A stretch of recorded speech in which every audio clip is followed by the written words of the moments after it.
Welcome to Digging for Kryptonite, a Superboy fan journey. I'm your host, Anthony Desiato. Now, technically, our subtitle is a Superman fan journey, but we're currently in the midst of extensive Superboy coverage as we examine Clark Kent's journey as the Boy of Steel across time and media. Previously, we charted his path through the golden, silver, and bronze ages of comics, and we also shined a light on the unaired 1961 television pilot and the rare Filmation cartoons from the late 60s. Now, at last, we turn our attention to the Superboy television series, which ran for 4 seasons from 1988 through 1992. Over the coming weeks, we'll be breaking down the series in a quartet of mixtape-style discussions, as we look at a selection of episodes revolving around a particular character or theme. We'll have episodes on Clark's journey, Lex's evolution, Bizarro's tragically beautiful depiction, and a top 10 episode countdown. For these episodes, I'll be joined by Superman historian Ed Gross, fellow podcasters Rob O'Connor and Michael Bailey, and the Superboy Beyond duo of Tom Gallagher and Chris Jacobson. I hope you enjoy the coverage to come. And if you're new to Digging for Kryptonite, please be sure to subscribe via your podcast platform of choice so that you never miss an episode. We've been covering Superman's vast 86-year mythology across time and media for well over 150 episodes, so I hope you'll check out our robust back catalog. Ratings and reviews, particularly on Apple Podcasts, are greatly appreciated. And now, to kick off our Superboy TV coverage, I am pleased to present a very special interview with actor GERARD CHRISTOPHER, who starred as Clark Kent and Superboy from seasons 2 through 4. Taking over the role in 1989, this year marks 35 years since GERARD first donned the cape. He was incredibly generous with his time as we discussed standout episodes, GERARD's fandom of the George Reeves series, writing for the show, whether he'd be up for a multiversal cameo, and so much more. I really hope you enjoy. Here is my interview with GERARD CHRISTOPHER. GERARD, welcome to Digging for Kryptonite. It's an honor to have you here. Hey, thank you. It's really fun to be here. I have to tell you, this is a little bit surreal for me, mostly because over the past few months, but especially over these last couple of weeks, I have been binging the entire Superboy series, mostly for the first time. So I've spent many hours recently watching you on my screen. And so now to have you here actually speaking with you, it's a little trippy, but really exciting. And I can't wait to speak with you.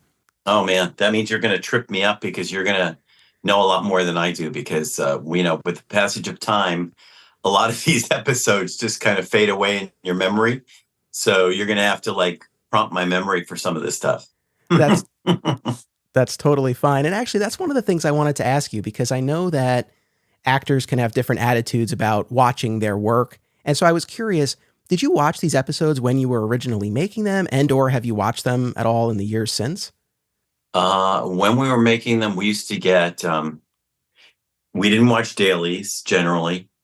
I did occasionally, if we were trying to refine something, we'd see dailies, but generally they don't like actors to see dailies, I think, because, it's not cut. There's no sound. It's not edited. So, it kind of makes some actors nervous to think, oh God, that's the way it looks. And so they don't, a lot of producers and directors don't like actors to see dailies for that reason. But occasionally I would see dailies, but generally not. They would give us a DVD and a 3/4 inch reel tape of these things. That's this 30 years ago. And we get them a month later or whenever the whole show was completely put together, a couple of weeks later. And when I was shooting them, I didn't watch them. So the first time that I saw most of them was on television once or twice while we were shooting. I generally didn't watch it, but it was mostly a couple of years later. And then I have a gap of 5 or 10 years, and then I would see some again. And then recently I would say in the last year, I saw all the episodes with my kids. We binged them. So there have been big gaps where I didn't see them. Oh, wow. Oh, that's wonderful, though, that you had that experience. What was their reaction to watching and seeing you in that role? Oh, they thought it was cool, because, kids, they know you as their father, right? But they don't know you as this alternate person. So when they see you work, it's kind of weird for them. But, they enjoyed it, and I enjoyed watching them with them. It was really fun. Just for me, it's normal, and for them, it's just kind of weird that they have a dad that played Superman. Yeah, that's kind of cool. That's fantastic. I have to tell you, and I say this genuinely, I really had a great time watching the series, and your take on the character and the show itself so won me over early on, but especially as we got into those third and fourth seasons. And I know you've spoken about this in the past, the evolution of the series, especially as you got into the third and fourth seasons, the more noirish feel. We have the move of the setting to the Bureau for Right. Extranormal Affairs. Clark's kind of bumbling act got toned down a little bit. And I think you found such a great kind of lane for the character, both characters. So I have to tell you, I just really had such a great time watching these episodes. And I mean, I have some of my favorites that stood out that I kind of want to ask you about. But I guess, what are the episodes that, even after all of this time, do still stand out to you the most? That if someone, for example, were to ask you about them at a convention, you'd be like, oh yeah, I remember that one. Well, I remember a lot of them, but if you're asking me like what my favorites are, there was one called Body Swap that I liked because, when you're doing a character that's Superman, he's such a goody two shoes. It's like, it's fun and it's great because you're playing this special character that nobody gets to play, and it's a part of American culture. But, playing a good guy is hard versus playing a bad guy. When you play a bad guy, you have so much leeway to do so much, right? So I love that I was able to go into Lex Luthor's character and just enjoy it and just have fun and just be silly like he got to do all the time. And so that one kind of stood out for me. There was one that I really liked where I lost my memory and I crashed on, I went up to like knock out some thing that was crashing into the earth. And then I kind of lost my memory and I crashed back down to earth, and I lived with this family for a while until I find my memory comes back. That was a fun one. I don't remember the name of that one. And I wrote one called Wish for Armageddon, which I thought was fun. I hired a friend for that too. He worked with me on that. And let me think. And then of course, Roads Not Taken 1 and 2, I think were really great. So there were a few. I would say that was my kind of the things that come to mind right away that I really liked. I really loved the episode was with Ron Ely, who was an actor that used to play Tarzan years ago. And I would say those are kind of what comes to my mind right away. Those are my favorites, but it was fun, really fun. That's awesome. Those are definitely some of the ones that stood out to me as well. The Body Swap episode, certainly a highlight, and not the only time on the show that you effectively played Lex, because there's also the Know Thine Enemy two-parter where you go into Lex's memories.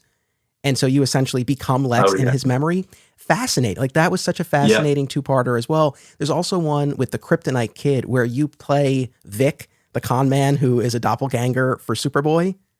Yeah. I was thinking of that one too. I couldn't remember the name of that either. Yeah, that was fun. In terms of, I guess, the Body Swap one in particular, I guess, what's the process for something like that? Is it going back and watching scenes that Sherman Howard had done, or just having conversations, or what's the process to kind of get into that mindset of embodying his character?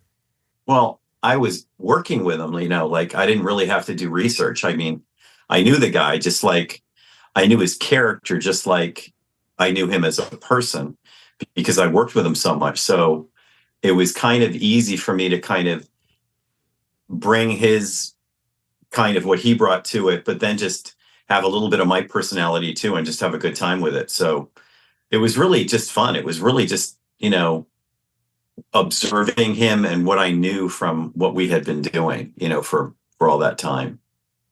I mean, I didn't have to do research in that sense, not really. It was really just having a good time. And like I said, when you do something for a long time like that, you're observing and characters. And it's like, you kind of aping somebody that and just, pretending you're them for a minute, like, because you're familiar with them. It was just a familiarity, and it was really fun. So I remember looking forward to doing that and just saying, I'm going to have fun. I get to really have fun with this. And I did. Yeah, it came across on screen. And I'm curious, when there are moments like that where you're going to play Lex, or you're going to play Vic, or the Red Kryptonite episode where Superboy goes bad, Is that something that they'll come to you with in advance, or you just find out when you get the script? How did that typically play out? Oh, there was no advance notice. It was, you find out when you read it. That was it. It's like, that's it. Yeah, there's no advance notice. You're thinking that they have to give you advance notice to so you can prepare for it? Not that they have to, but that maybe they would. Yeah. Yeah, you know what? When the show started, the first week, we did like a table read, and that was like the only time we ever got to kind of play with stuff with other people. After that, you're like, we didn't have the luxury of time.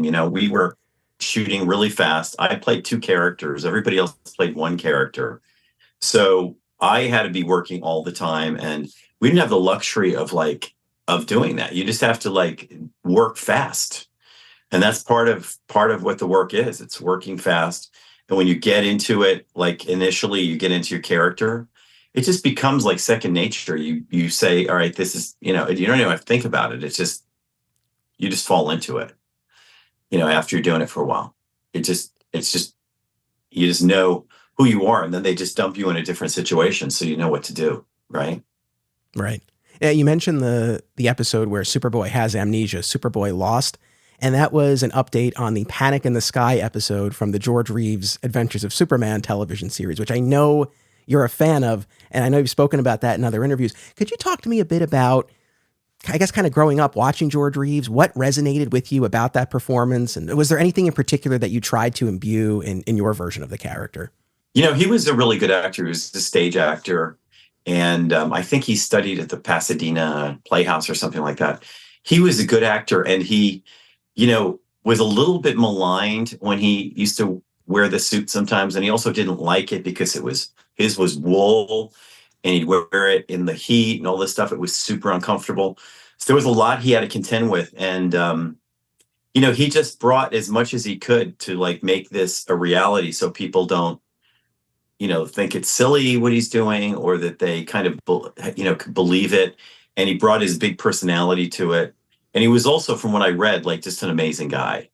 He had a personality and just a generosity about him. He was known for meeting down and out actors and giving them $100 and saying, here, now go make $1 million and stuff. He was just a really generous guy. And back in the day, giving somebody $100 was like giving them $1,000 now or more. It was wasn't chump change. So he was just an interesting guy.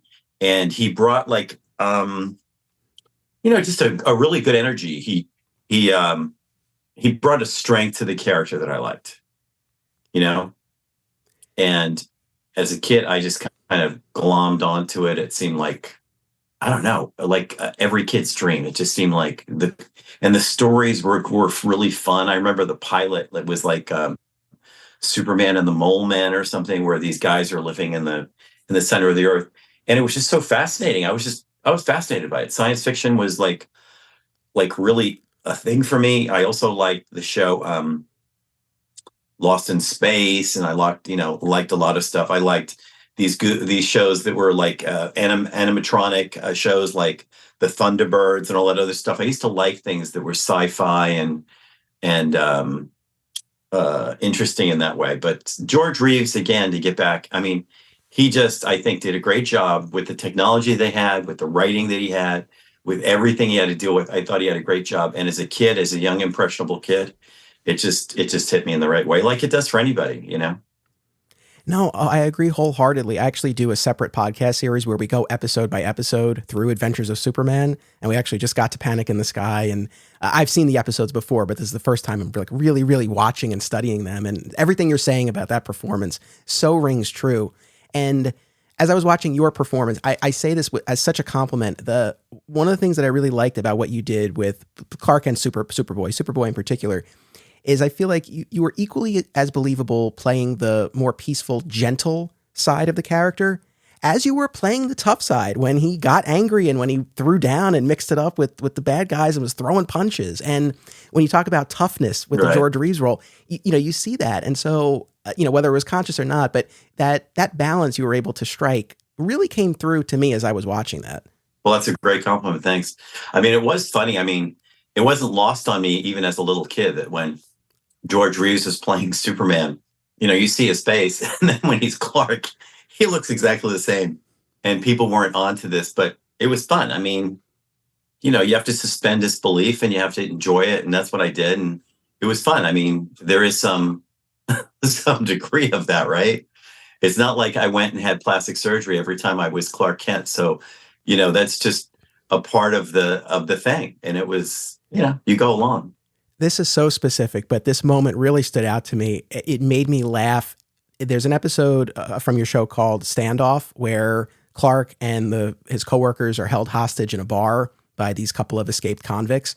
And there's this moment where one of the guys hits Clark and Clark has to go down with the punch and he's on the ground and the guy starts kicking him. And you have this moment where you essentially like roll your eyes of like, I got to go along with this. And then you're like, oh, ow, faking these outs. It was such a small, but such a fun moment. And those aspects of humor, I so, grasped onto them when we had them. Was that something that you kind of relished the opportunity to do something like that? Is that something that would have even been scripted or was that you, the director? Like where would something like that come from?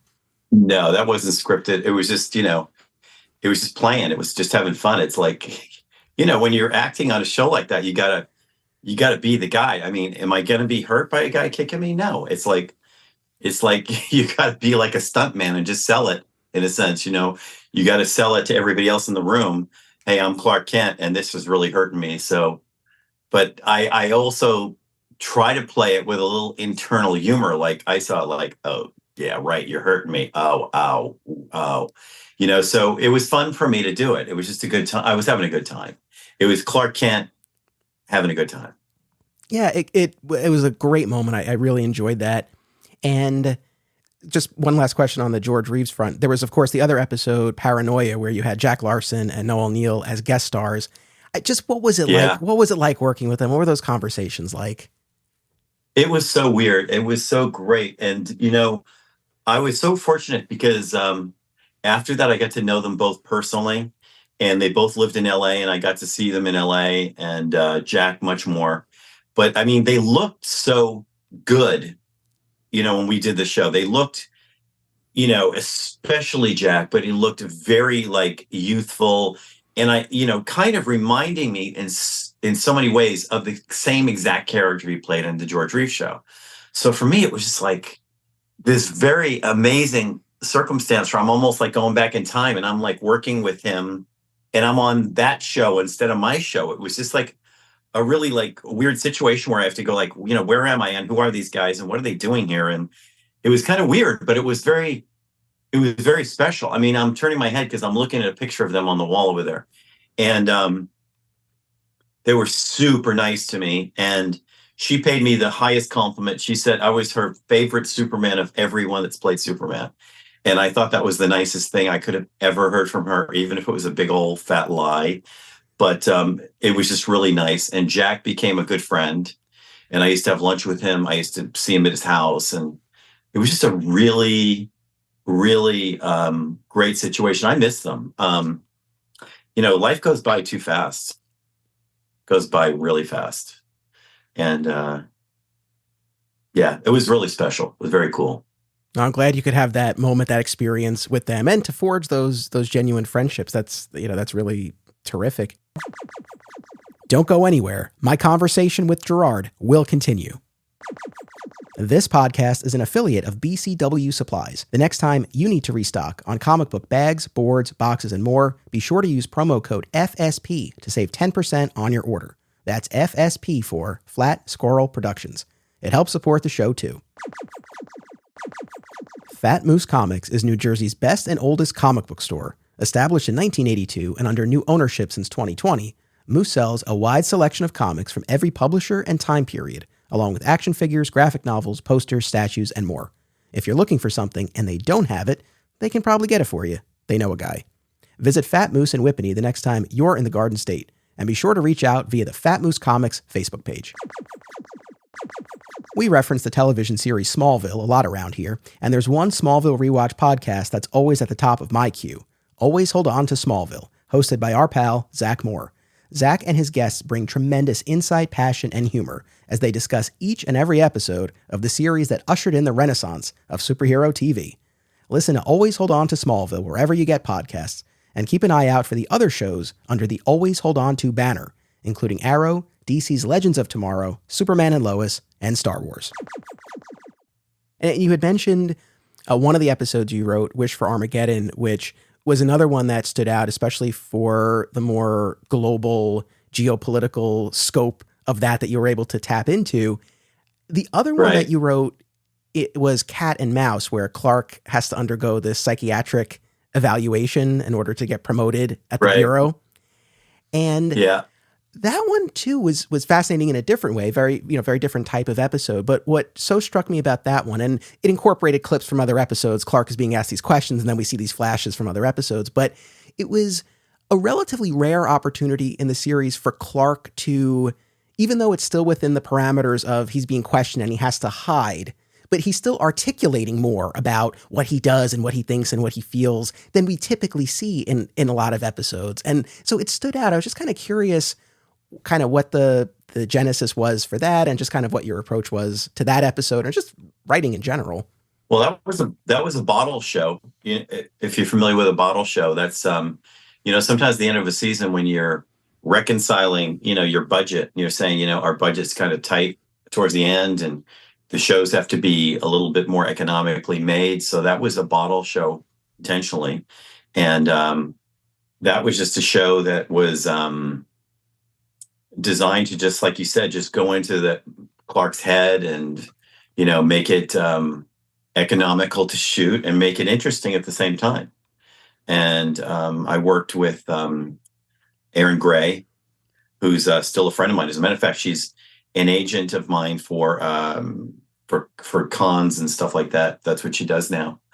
And it was a fun experience working with her. It was a fun exploration of his character, to kind of go into, like you said, what he thinks and what he's all about, and it was fun. It was great, and it did the job, because it needed to kind of not include a bunch of other actors that would cost more money, and it was shot economically. We were shot on like one set, and it was really a quick show. I mean, it was the first time, I think, of all of the years that we were shooting, that we shot anything. There was an entire episode in less than 5 days. I think we shot it in 2 or 3 days. I'll be honest, when I was looking through the list of episodes on Wikipedia, and they have little notes, and for this one it said, this is a clip show. Honestly, I kind of figured, all right, I might kind of go through this one a little bit faster, but there's a lot of, even though you filmed it quickly and it incorporates clips, there's a lot of substance there. And just seeing Clark in that context, again, for even... No, it's actually a good forum. That's a good forum to see his character, because of all the clips. It brings together all this stuff, and then he can make commentary on all these things that he did, and it just makes it fun. So it's not a show to be written off. It's actually a show that in some ways is more interesting than some of the other ones, right? Yeah, that's what I found the case to be. I mean, this is getting really specific now, but just in terms of the writing process, was it the case that they said to you, okay, these are the clips we want to show, and then you wrote questions with the psychiatrist that would lend to it, or the other way? You're like, these are the questions I want Clark answering, and then they put together the clips that would support that. The show was written, basically they write and you write and they accommodate, but it was a show that was made to be economical. Clark in it and this other lady were the only really action people. Everyone else that they would have to pay, they're just paying. I assume you kind of know how that works. They would be paid like anyone else who's in a scene that they cut. They get paid like a smaller fee, because it's something that's previously been shown. So basically, the parameters were just, it's a show about Clark, just to kind of give it a runway and to give it a frame and a box, and that's where it goes, and it stays there, just so it doesn't go too wide, right? And there's a little bit of Superboy in it too, because obviously the allegation is like, are you really Superman? And, why weren't you here? And why were you there? And what happened? And how did you do that? Right. So a lot of it is him dodging all of that Superboy stuff. And, it was pretty fun. So the process, I would say, is I used to always try to think of what would a real guy who really had all these powers be doing in the real world. So for instance, when I wrote Wish for Armageddon, I thought, if if I had superpowers and could have X-ray vision and heat vision and I could fly and I was pretty much indestructible, would I be getting involved in geopolitical stuff? Would I be dealing with somebody who's like, stealing something, on the street? I would if I saw it, but I think a character like that would take a much bigger role in the world. It's just my thought, my opinion. Now, shows that you're going to do something like that can likely be much more expensive. So the way I wrote it, I try to write it in a contained way where the first scene is you see these guys like in a missile launch room or a radar room. And the scenes were kind of contained so that the show didn't have to come up with some real big budget solution to something I wrote. But it still can, have this larger theme that is a big geopolitical theme that's kind of real. And that's what I enjoyed about it. It was fun. And if I had done more, that's what I would have done too. They would have all been stories that had a bigger view than just like something very local, like what's happening in Metropolis or something like that. Now, the early shows were kind of the campy shows where Clark's in college and all that stuff. So it was a totally different trip. It was just like exploring Clark's character really and exploring him in school and him and his friends and all that stuff. And it changed dramatically when he went to the Bureau. He's like he's a man, he's in the real world. He's taking things seriously. So it changed. There was a big shift. Yeah. And that's certainly something that, as watching it, I think we all identify. Could you talk about just kind of what the process was that led to that shift? I mean, was this something you had been campaigning for? Did they talk to you about it? How did that kind of come to be? Because you definitely see that shift. I mean, again, in terms of the setting, the more nighttime set scenes, the show has a kind of more of a different look and feel. The character feels older. Right. Well, there was a lot of stuff going on in 89 or 87. I don't know exactly. There was that movie, the Batman movie, that was very dark. And that was something that influenced me, but it influenced a lot of people. And I was thinking, wouldn't it be nice if we can like just darken the show a little bit? One thing I used to constantly harp about was the fact that I felt like Superboy looked like a Christmas tree, like during the day, like he's in the bright sun, he's got this bright costume on. And, I thought it would be interesting if some of these things were shot in a different way, where it's a little bit darker, where literally the lighting is different. You're shot, instead of like an open space. I'm thinking of one episode where I was like in like a crosswalk or something, and I was in the middle of the street and it's bright sun and I was there, and you just see this this suit that looks like it's so big. And I thought, wouldn't it be nice if we could write some of these things where you're in an alleyway, you're in a building, you're in here, you're there, and things are shot a little bit tighter so you can make it look darker. It's more character driven. It's not, I just thought it would be interesting. I wasn't the only one that was saying this, but I did complain a lot about that. Especially, I think I used the Christmas tree analogy. And, fortunately, when that movie came out, I think, lights started going off and saying, people started thinking, yeah, this may be a good idea. I wasn't the only one that was saying it. Other people were saying it. And then the writing was allowed to change. I had nothing to do with that. But then once it did change, it was pretty easy when the scripts changed and I was going into the Bureau. The scripts were so different. It was just time for me to put my big boy pants on and say, okay, he was in college before, he was a goofball, and now he's more serious and the scripts are more serious. So I have to do what's written. And this is more interesting now. It's interesting in a different way. Before I was playing it campy and it was fun and he was goofy. And now he gets to, which mirrors life too, right? When you're young, you can be goofy and life is not too serious when you're really young. And then you get out of college and, hey, life is serious now. And, you got to buy your own toilet paper. You got to live your own life. So it was easy to just step into that. It wasn't anything I had to prepare for. There was nothing that was told to me in advance. Again, it was just like, I read the script and it was like, wow, look at this. Look at all these changes. During the summer, during the hiatus that I had, I don't remember anybody calling me and saying, we're making this big change. As a matter of fact, there was like a little bit of a hiccup in the show. After my first season, I had like a little contract renegotiation. So there was some word about whether or not I was going to come back on the show. But they wanted me back on the show. It was just that they didn't want to, pay me more money or whatever they had to do. But that worked out. And then that's the only time I remember like having any conversation with people when we were in hiatus. Because when you're in hiatus, you're doing your own thing. And you come back and you're fresh and boom, here's your scripts and you just jump in. That's the way it works. Gotcha. No, and like I said, fun. Yeah, I mean, that kind of that lane that you found as the character evolved and matured really just resonated. The season 2 iteration of the character, when he's in college and he is more of the bumbling, nerdy version of the character, was that something that when you came aboard, they were like, this is how we want you to play it? Was that your instinct or combination? Like what kind of fed into that iteration? Nobody ever told me how to do anything, which might come as a surprise, right? I think there was just this trust. DC Comics gave me a bunch of comic books as like, I guess, research. Honestly, I didn't read them. For me, I kind of remembered George Reeves. I remember who the character was. I remember seeing Chris Reeves in the movie. I remember who the character was.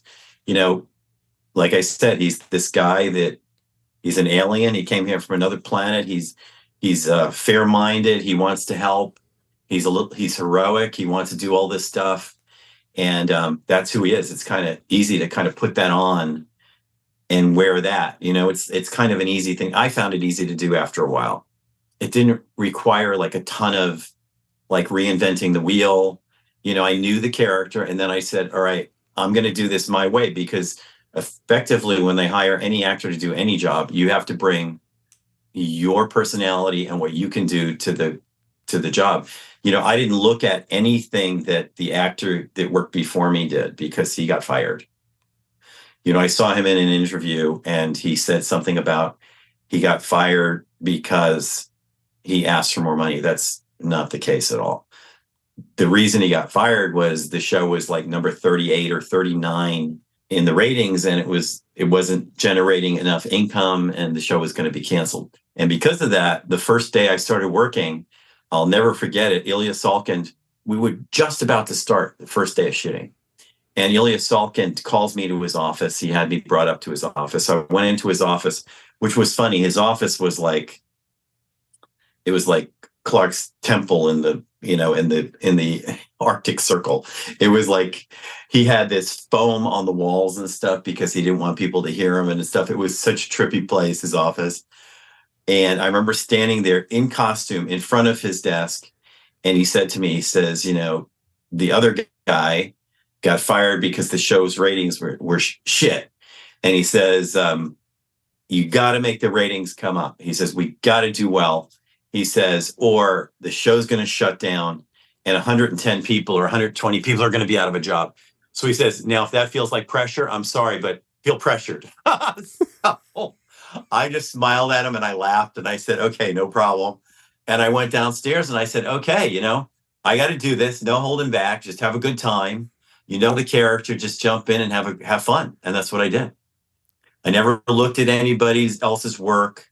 I kind of in the back of my head knew, like I said, the other stuff that had been done. You don't want to make it exactly like anybody else. You want to bring your personality. But, if there's a little tidbit or something that's stuck in your head from whatever somebody did that you admired, I guess that stays there. But you kind of bring it. You bring yourself to it. What a way to start. I mean, I'm glad that that command wasn't debilitating, right? The fact that you were able to just kind of take it and say, all right, like, let's go and do this. No, I kind of laughed when he said it. I thought it was, it was pressure, but it was like, yeah, well, okay, I'm here. I'm ready to go. Let's do it. It was like, let's do this. Let's do it. Let's have some fun. And I think he appreciated that. Yeah, look, and it yielded results. In terms of the setting, we've talked about Schuster University in your first season, and we've talked about the Bureau in the latter two seasons. But there is another setting that Clark visits typically once a season for a 2-part episode, and that's Smallville. And Oh yeah. I love Yeah. the Smallville setting, and I loved the way it was Yeah. depicted. Me too. Yeah, I was just curious. That was Me essentially my too. question. Did you enjoy getting to go to the farm and have those scenes with Jonathan and Martha? Because for me, they just Oh sang. I loved them. no, that was like physically, that was like one of the best places to work. I mean, it was one of my maybe two or three places that I loved going.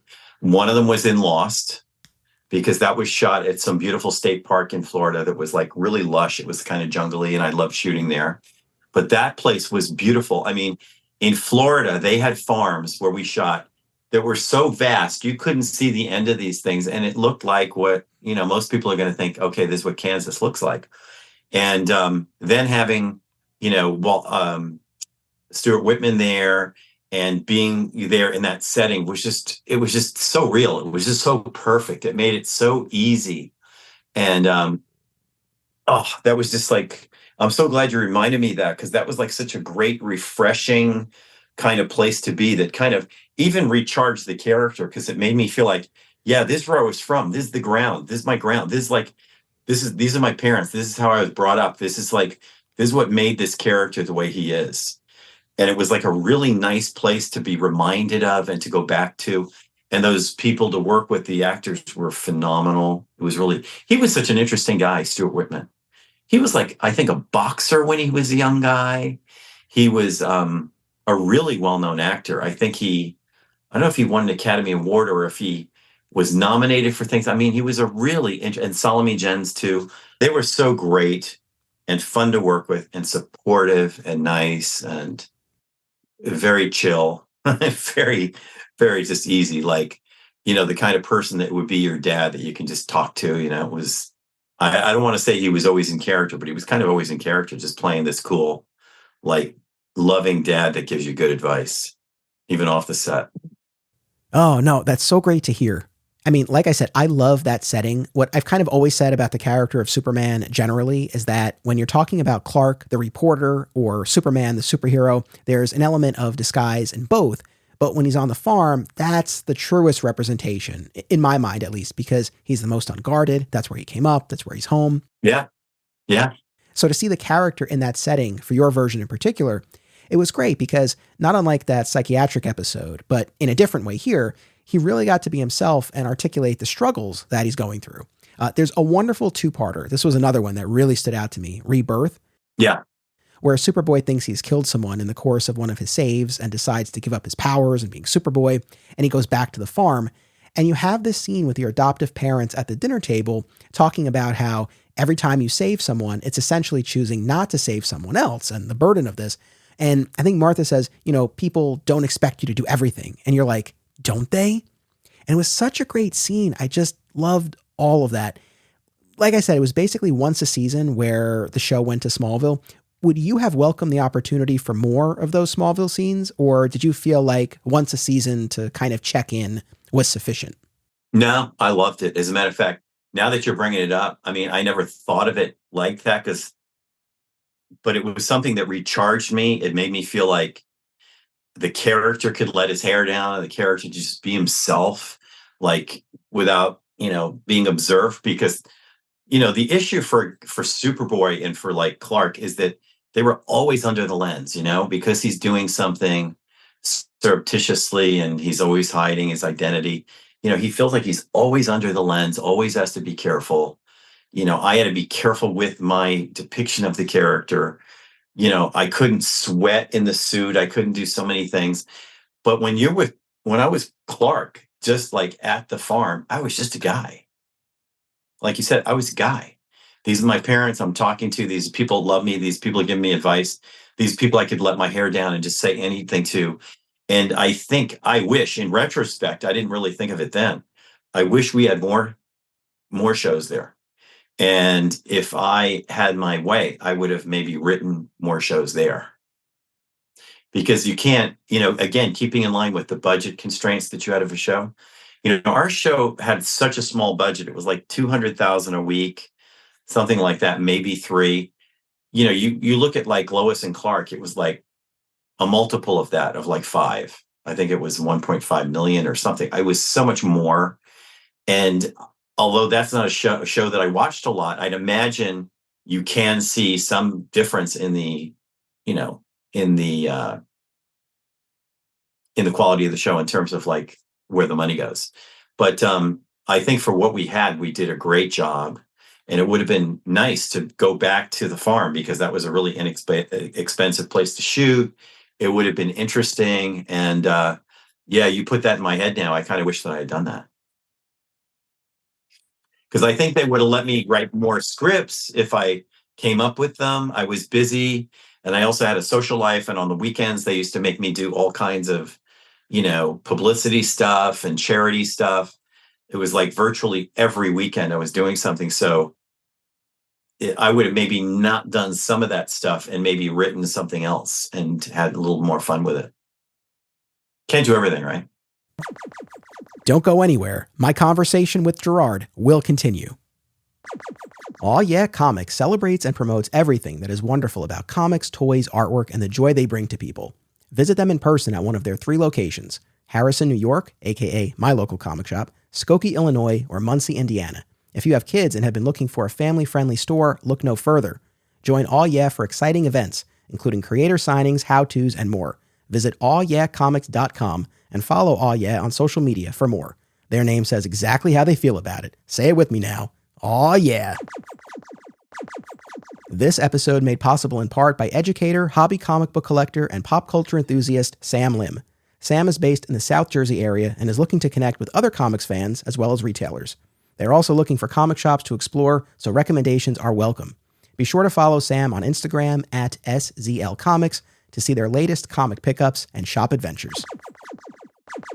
Filmmakers and movie fans alike should be sure to attend these film festivals: Brightside Tavern in Jersey City, Hang On to Your Shorts in Asbury Park, Point Lookout on Long Island, and Round Reel in Bloomfield, New Jersey. Take it from an alum of 2 of them. Submission information for filmmakers, as well as details about the festivals, can be found at filmfreeway.com. Follow the festivals on social media for news about events, discounts, tickets, and more. Also, listen to the Hang On to Your Shorts and Cullen on Film podcasts, available via a shared universe network. And I guess kind of along this track, are there other characters or dynamics that you would have liked to have explored or explored more on the show? I mean, I think about something like the romance with Lana. That's certainly touched on, but we never get to the point of a full-fledged relationship per se. Is that, or anything else, something that you would have wanted to tap into more if you had had the time or the space to do so? I think it would have been interesting if we maybe got into like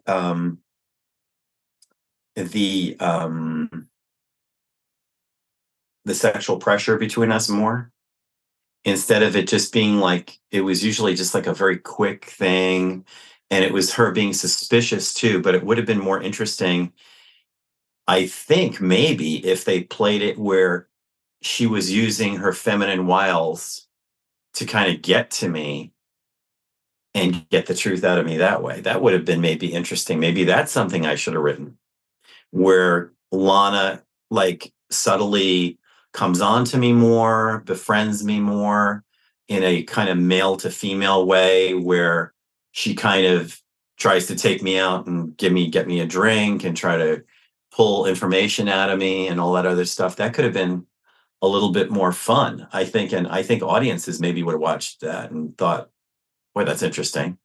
Look what's happening. Is he going to tell her? Is he going to tell her? Is he going to kiss her? Are they going to do something? Are they, what's going to happen here? And, because it's like big secret. Once the secret's out. And what's going to happen? That would have been cool. I mean, I wish that happened more. Would you have preferred that over getting stuck with that pin over and over in that final episode?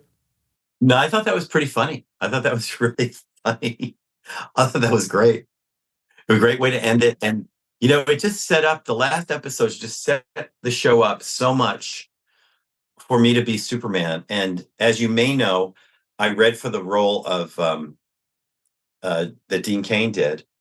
And the producers were kind of all in agreement that I was their choice. And it was so fun to be in that room and see the excitement. And, these people weren't told that I did this show and they didn't know me. The casting director knew who I was.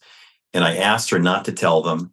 And then this one producer, I guess the head producer, he heard about, that I had done this. Well, he actually looked at my resume in front of me. He goes, let me see more, let me learn more about you. And they were making phone calls and telling people we found our guy, and the whole place was buzzing. It was so exciting. And I was thinking, wow, this is so cool. I did it again. It's going to be another couple of years or whatever, another kind of experience like this. It's going to be so much fun. And then I saw this guy, and he just got so pissed off that he said, "You've done this already." And he literally took my picture, my resume, and he flicked it on the table. And I mean, in retrospect, I should have talked to him and said, "Hey, buddy, my show had about 4 million viewers every week. You should capitalize on that. The last show I became Superman. Your role is for Superman. Here I am served up, and you've got, an actor that kind of knows what he's doing. We can start with our, hitting the ground with our feet running." And he just, at the time, I just had a different attitude. I figured, well, if they don't want me, screw it, I'm out of here. But I think in retrospect, I should have fought for that job, because if I mean, actors, or you maybe don't know, actors beg directors and producers for jobs all the time, and I'm talking about big actors. I mean, I've been in restaurants in LA where I was sitting next to big actors talking to directors or producers, and they're kissing their ass trying to get these jobs. So I think, if I were smarter, if I had more savvy at the time, if I had more business savvy for the entertainment business, I would have maybe worked the room. I would, when the guy threw my picture down, I would have sat there and I would have worked the room, and I would have talked to them, and I would have told them about why this is a great experience for them and why this would work. I didn't do it. I wasn't smart enough, and that's the way it goes. But it was interesting. It was really interesting. It's wild to think about Lois and Clark, had that been a continuation, whether a literal sequel or just kind of a thematic, spiritual continuation of your iteration of the character. It's kind of interesting to, imagine that scenario. No, it would have been cool, but that producer, he wanted a start from scratch approach. He didn't want any connection to anything else. And he told me that. He said, "I want somebody who's almost done nothing." And at that time, I don't know if Dean had a lot of credits, whatever, but they wanted an actor who was not known, who was not, who was going to be just known for this. He wanted this to be his baby that he gives birth to. He creates it. He brings all these characters to the table that, people are maybe not familiar with. And that's what he wanted. And, he's the producer. That's what he gets. So he got it. Sure. It's the way it works. Speaking of Dean and just other Superman actors, so I know you've been on the convention circuit, and I know there was a show not too long ago where it was yourself, Dean Cain, Tom Welling, Brandon Routh, Tyler Hoechlin. I mean, it's quite the assembly of Superman actors. I'm just curious, what are those? I don't know how much downtime you have to really socialize while you're at those events, but to whatever extent you do, what are those conversations like? Are you guys talk shop? Do you compare costumes? Like, what are those discussions typically like when you're with your fellow actors? I mean, you really don't talk about the character so much, other than like when we did photographs together with fans. Sometimes we would goof on, on things like we'd goof on each other or the character or this or that, a little bit like that. But we don't have conversations about how you did it or how I did it or your show, my show. I only remember one thing where Dean said something like, "Yeah, he was the oldest guy there." And I said, "Well, no, you're not, Dean." I am. And that was like while we were shooting with these other people, that was the conversation. But we really don't like talk shop in terms of like how our experience was on the show. It's just for some reason not something we do. I don't know why. I'm saying that's not something we do. We were only together for that one show. I mean, I've met Brandon before. I met Brandon when he did his movie. After the movie, I was at his party. And I met Dean a couple of times. The other guys, Tom, did I meet Tom before? I might have met, yes, I met Tom once before.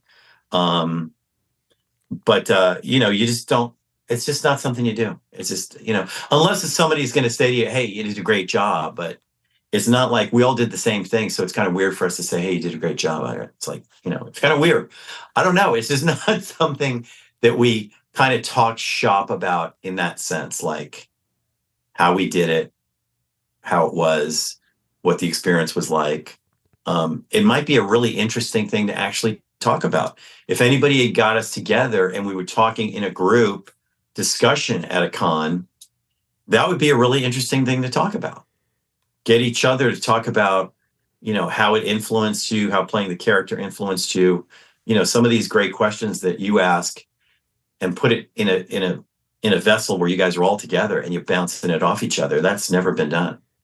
To my knowledge, that's never been done. One of the things that was so special about that con was that we were all there. The only guy that was missing was Henry Cavill. Yeah, that's that kind of like if that had been a panel, yeah, that would have been that would have been really something. That would have been really cool to have all of you guys answering questions together like that. I don't know why they didn't do that, because that would have been so fascinating for people to do that. Now, on the fan side, because you've been at these shows, I'm curious, generally speaking, what is the type of fan reaction that you get, and what are the things that you find fans are most keen to talk about with you with respect to Superboy? I'll start with that. I would say the fans are like, kind of the way you approach this interview. They talked about, they're really in tune with the episodes more than I, because like I said, I don't watch myself over and over and over again. I just don't do that. So over time, your memory slips a little bit and you kind of remember the shows, but you don't have like perfect memory of everything you did. So fans love to talk detail about individual episodes that were their favorite episodes. So if they catch me and I don't remember everything, I ask them to remind me, and then I go, oh yeah, and then it brings back something really fun for me.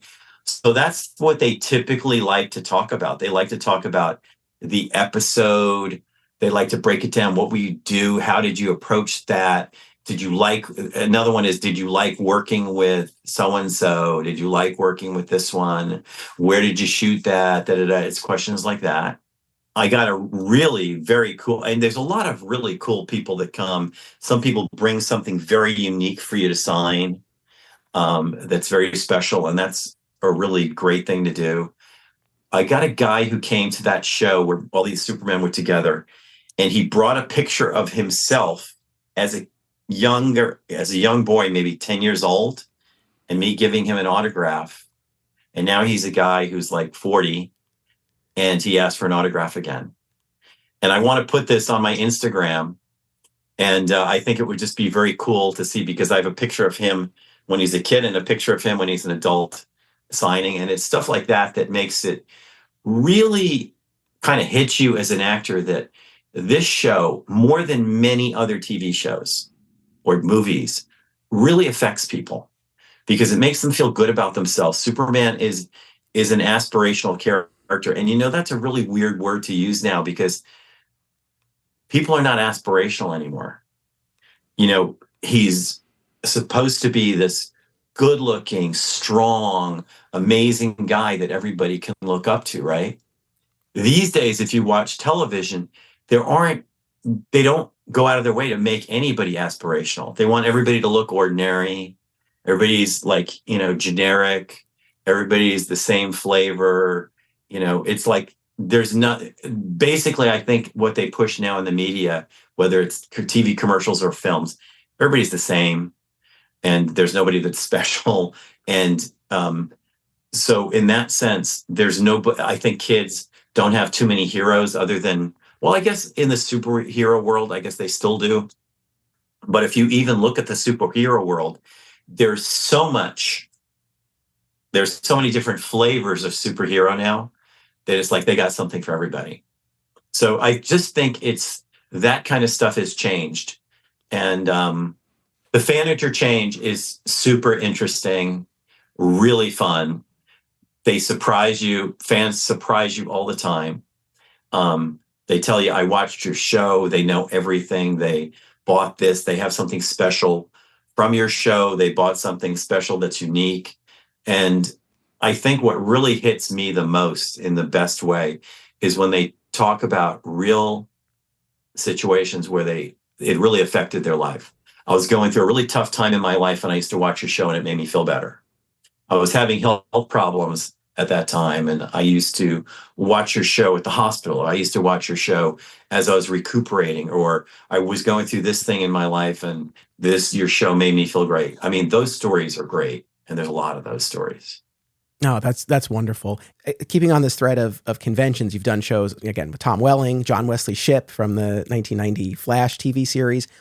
And yeah, both of those guys came back as their characters from their shows in the Crisis on Infinite Earths television crossover a few years ago. And so you got to see John Wesley Shipp's Flash and Tom Welling's Clark Kent later on in their journey. And Tom Welling's Clark had given up his powers, was living on the farm with Lois, and they had daughters. I'm curious if that kind of opportunity were to come up for you to come back as your version of Clark. Is that something you would welcome? And where would you want to see your Clark now?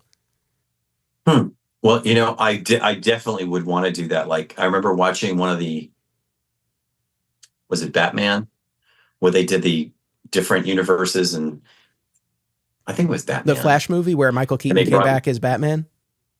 Yeah. I mean, something like that. I mean, I would love to, be in that for a second. That would be just pretty cool. Anything like that would be great. Haven't been asked. They've got a big stable now of people to ask. So I'm just one. So, they've got 2 guys that played big movies. They're going to have a third now.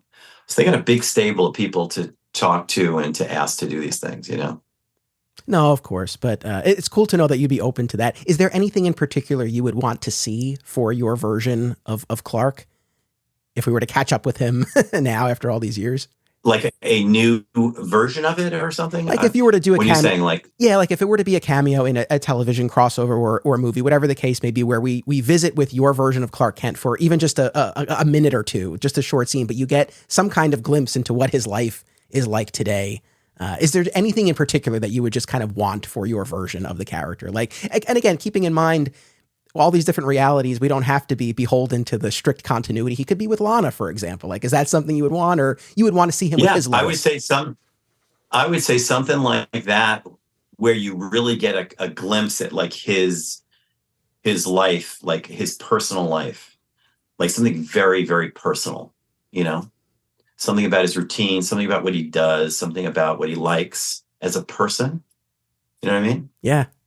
What does he do for a hobby? Does he have hobbies? Does he have a favorite book? Does he have a favorite genre of book, or does he read comic books? Does he what does he do for fun? I'd like to see like maybe some kind of exploration of his real personality as a person when he's not being this superhero 24/7.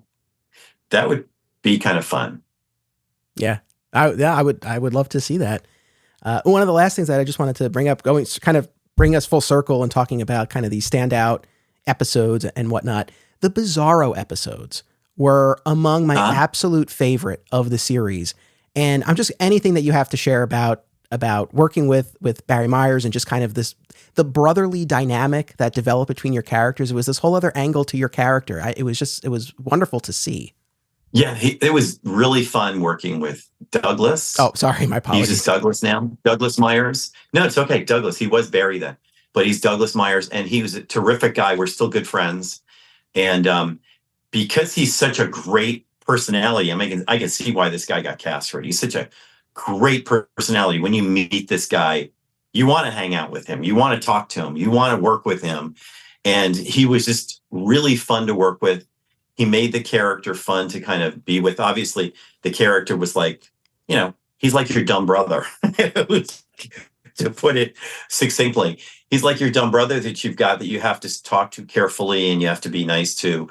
But the character, the actor he's amazing. He was fun to work with. And it was interesting to have this kind of brother for a while, in the show, that was somebody that was as strong as me, somebody that could do what I could do, but somebody that I had to be very kind of careful with, somebody that I had to be sensitive to, somebody that I had to kind of look at in a different way, because he was a little bit kind of damaged. He was like fragile, mentally fragile. And it kind of was an interesting character. When they made that character, whoever invented the Bizarro character, they created something really interesting for the character because it's a mirror of him. It's an imperfect mirror of him. It makes him think about things that are like him and things that aren't like him. And it kind of can make the Superman character kind of be very introspective. It was really interesting to work with that character and with the actor. And especially the two-parter where Bizarro becomes human and then ultimately has to give that up in order to save Superboy.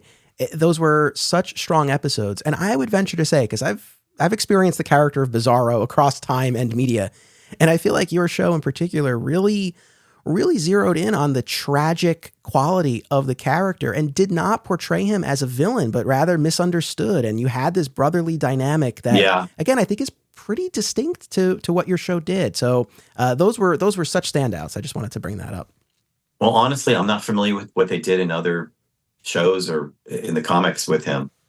But he was my brother in a sense. And like I said, a fragile person that needed to be coddled and needed to be taken care of almost. And, he was like a kid that's acting out, so like when he was doing his bad stuff, he was like your brother that acts out, or like your kid can act out, and they have bad behavior and you're trying to reel them in. Only this guy's really strong and can do everything I could do. So I had to be a little careful about how I reel him in. And it just gave it a different dynamic and it was fun. It was interesting. I mean, if he were just a bad guy, he were just a villain or a bad guy, because villain has some connotation that they're really trying to do something evil and they're doing it intentionally evil. Bizarro was not intentionally evil. He was mentally deficient and he needed to be kind of directed. He needed love and attention, Absolutely. It was interesting. Listen, I could ask you a million questions about the show, but I want to let you go. I thank you so much for doing this. It's been now 35 years since you took on the role. It doesn't look like it's been 35 years. So kudos to whatever you're doing, because it doesn't look like it's been quite that long. Right. 89, right? My It's 2024. Wow. Yeah. 35 years. That is crazy. I mean, it feels like yesterday. It's like literally I can step into it like it was yesterday. It's crazy. Well, look, life goes by like that. You got to make the best of it all the time. You got to live. You got to, as a famous guy told me, you got to grow until you go. You got to enjoy it all the time. Every day's a gift. Absolutely. And look, I've been exploring this character over the course of this podcast for a long time. And, every iteration of this character has its hardcore fans. And so, your iteration of Superboy has its fans, and I count myself among them. I thank you for the show. I thank you for your time. Is there anything you want to share with folks? Anything you have coming up? Any convention appearances? Anything else you just want to mention to people?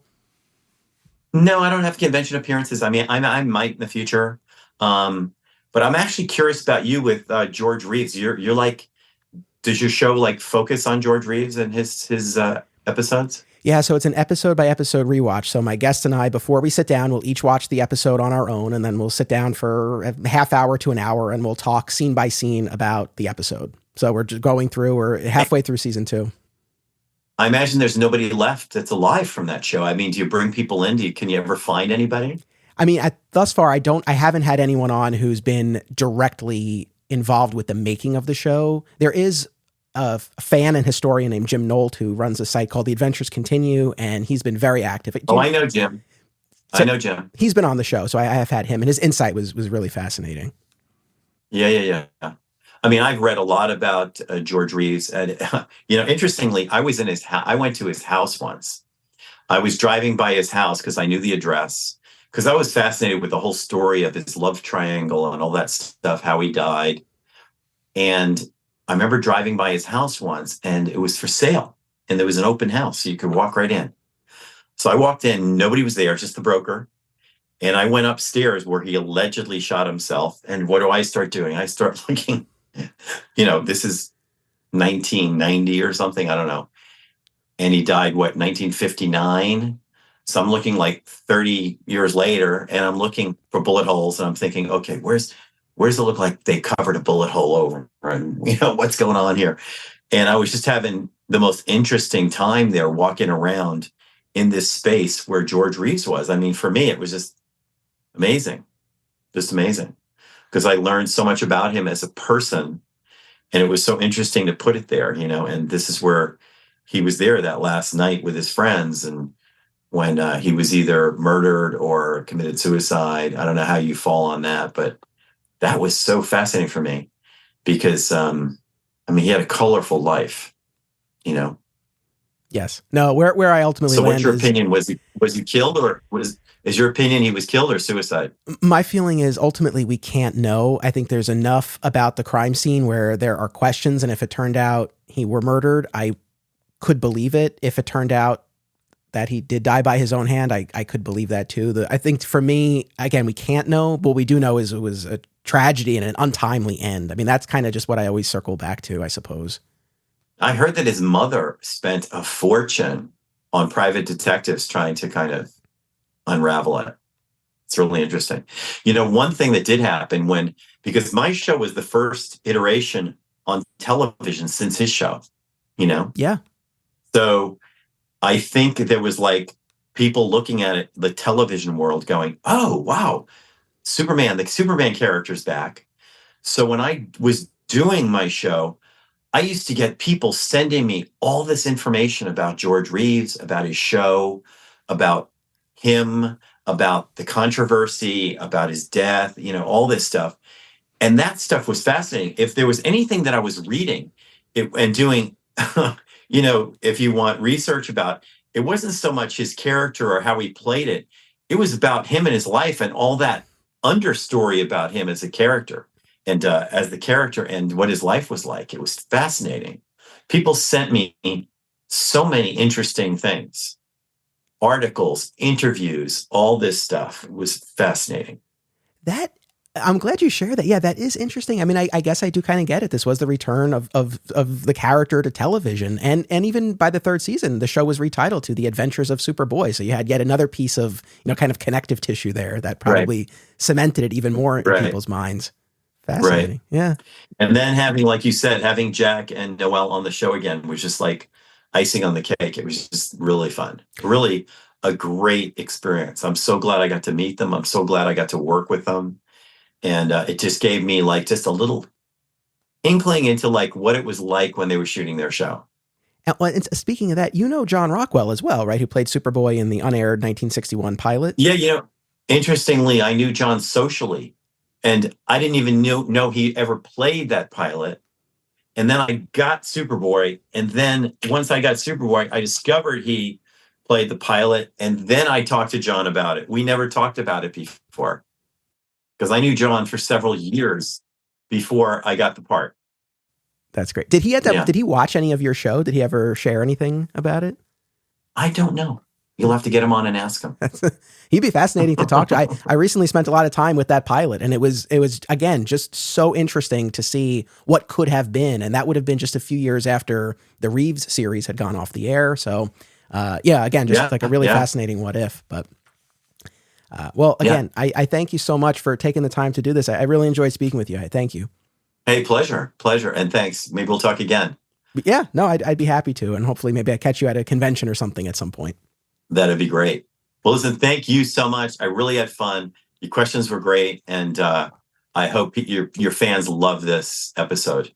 I hope it really is well liked and enjoyed. Awesome. I'm sure folks will enjoy hearing from you, and I appreciate the kind words. And again, just thank you very much. Thank you so much. Take care. You too.